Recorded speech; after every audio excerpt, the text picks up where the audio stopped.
आउज़ुबिल्लाहि मिनश्शैतानिर्रजीम बिस्मिल्लाहिर्रहमानिर्रहीम वरफ़अना लका ज़िक्रक। हमने आप सल्लल्लाहु अलैहि वसल्लम के लिए आप सल्लल्लाहु अलैहि वसल्लम के ज़िक्र को बुलंद कर दिया। जानते हैं किस वजह से? आप सल्लल्लाहु अलैहि वसल्लम इंसानियत की फलाह के हरीस थे। ज़िक्र की बुलंदी की तरफ ले जाने वाली कौन सी चीज़ है? उन पर शाख था, वो तकलीफ़ में थे कि मशक्क़त में पड़ो। अल्लाह ताला ने इस मशक्क़त को कैसे खोला? अपना दीन भेजकर, अपना तरीक़ा ज़िंदगी भेजकर, अपनी तरफ से इंसानों के लिए रहनुमाई भेजकर। फिर अल्लाह ताला ने इसका क्या तरीक़ा कार इख्तियार किया? ये सारी बातें लिहाज से समझने वाली हैं। आज भी अगर हम इंसानों की मशक्क़त को दूर करना चाहते हैं तो तरीक़ाकार वही है। अल्लाह ताला ने कैसे मशक्क़त दूर की?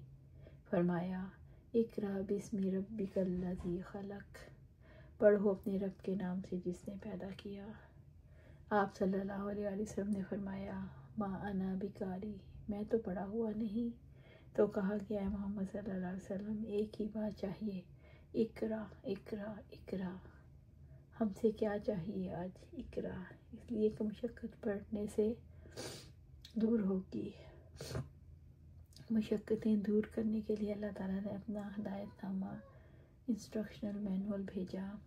इसे पढ़ो, फिर अल्लाह ताला सीना खोल देगा, चाहत से खोलेगा। किसी की चाहत है तो अल्लाह ताला की तरफ से खुल जाएगा। जिसका सीना खुल जाता है वो इस शख्स की तरह नहीं हो सकता जिसका सीना बंद हो। फिर यह मशक्क़त दूर हो जाएगी। आप सल्लल्लाहु अलैहि वसल्लम ने इस मशक्क़त को दूर किया, इंसानों को ज़िंदगी गुजारने का रास्ता बताया। इंसान का शऊर इसके लिए सबसे कीमती चीज़ है। यह शऊर तारीकी में था। रसूलुल्लाह सल्लल्लाहु अलैहि वसल्लम ने इल्म की रोशनी दे दी, इंसानों को बता दिया उनका रब कौन है, वो दुनिया में क्या करने आए हैं, उनका मकसद ज़िंदगी क्या है, दुनिया में ज़िंदगी किन कामों के तहत गुजारनी है। और फिर उन्होंने जाना रब के पास है और जाके जवाब देना है, फिर अपने अंजाम को पहुंच जाना है। आप सल्लल्लाहु अलैहि वसल्लम ने ज़िंदगी गुजारने का तरीका बताया। आप सल्लल्लाहु अलैहि वसल्लम ने मक्का में 3 चीज़ें बुनियादी तौर पर वाज़े की।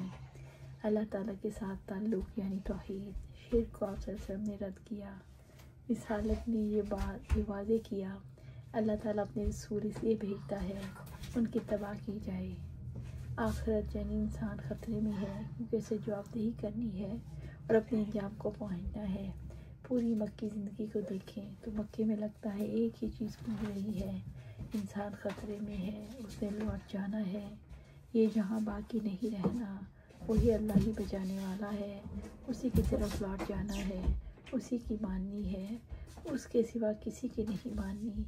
अगर देखा जाए तो बुनियादी 4-5 बातें थी जिन पर तो जोर दिया जा रहा था और 13 बरस की ज़हनी और अमली तरबियत से इंसानों के अंदर बड़ी तब्दीली आ रही थी। इतनी बड़ी कुर्बानियाँ देने के लिए इंसान को कैसे तैयार किया गया? आपने अबू लहब की बेटी दुर्रा का वाक़या सुना होगा। जब उसके बाप ने सख्ती करके उसे बांध दिया, वो समझता था दुर्रा मेरी है और दुर्रा समझती थी मैं अल्लाह की हूँ। उसने हकीकत पहचान ली थी और माँ बाप ने हकीकत नहीं पहचानी थी।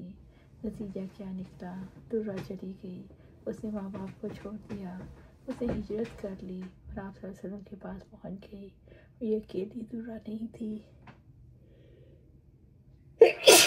अल्हम्दुलिल्लाह हर घर में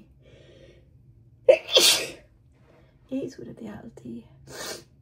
अल्लाह सुब्हानहू व तआला से दुआ है मेरे कुरान सुन्नत पर अमल करने की तौफीक दे, उस पर जमा दे